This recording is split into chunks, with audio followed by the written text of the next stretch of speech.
And if you love motorcycles but live for innovation, you're in the right place.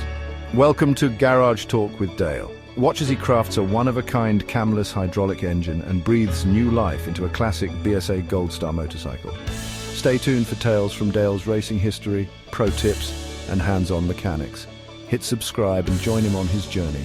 This is Garage Talk with Dale. Welcome to the garage. We're doing something a bit different today.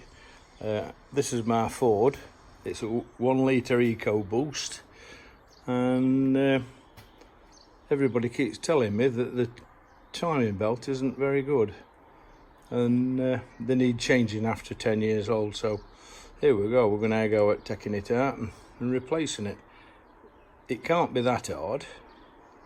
I've done a lot of stuff like it before. I've got no tools as such, so we're just going to have a go. So we're going to start taking bits and pieces off it.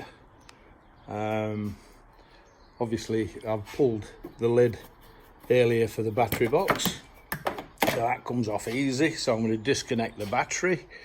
We'll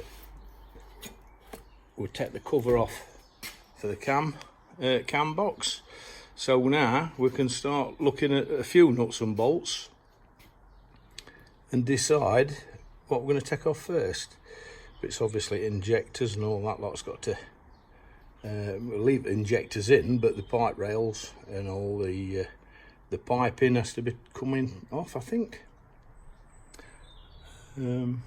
Anyway, so we're going to take all that off. I have seen a couple of videos on YouTube. So we're going to start by taking the water out first, and then that can go, and all these air pipes and the turbocharger covers, so I can disconnect the exhaust pipe at the front, and we'll see how far we get and see what sort of problems we have. I don't think there'll be any problems, to be quite honest, because I mean, they're a very, very clever little engine, these, we'll look on it. And I honestly think that it should be quite simple. I know people see the hard bits on them, but at the end of the day, I don't think it's going to be a problem. I've done, like I say, quite a few cars in my time, but I try to do my own stuff now. I don't like, since I've retired, I don't like getting involved with other people's cars. I do my mates' bikes and stuff, I know, but so anyway, I've got a bit of time off my bikes. I've nearly done my new bike. Just got to finish the petrol tank on that one. And we're at Cadwell Park sort of Saturday, Sunday this weekend. But I didn't have time to get the new bike finished, so Tyler will be riding the old bikes. And I thought, well, while I've got an hour off, I better start this project, and then when we get back from Cadwell, can finish it off. It needs to be done,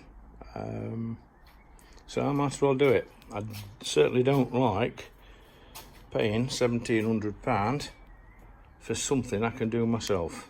Obviously I'm going to put all the best bits back in, genuine Ford items, and we'll see where we'll go from there. So we will come back to video in a bit. I've not spliced them before, so this is going to be a training curve for me.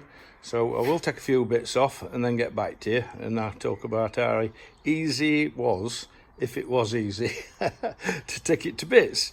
And obviously if I can't do it, you just phone cavalry up, and one of the mates will come and give me a hand if I get stuck. I don't think I will, but there you go. So thank you for watching this bit, and I will be getting back to you shortly.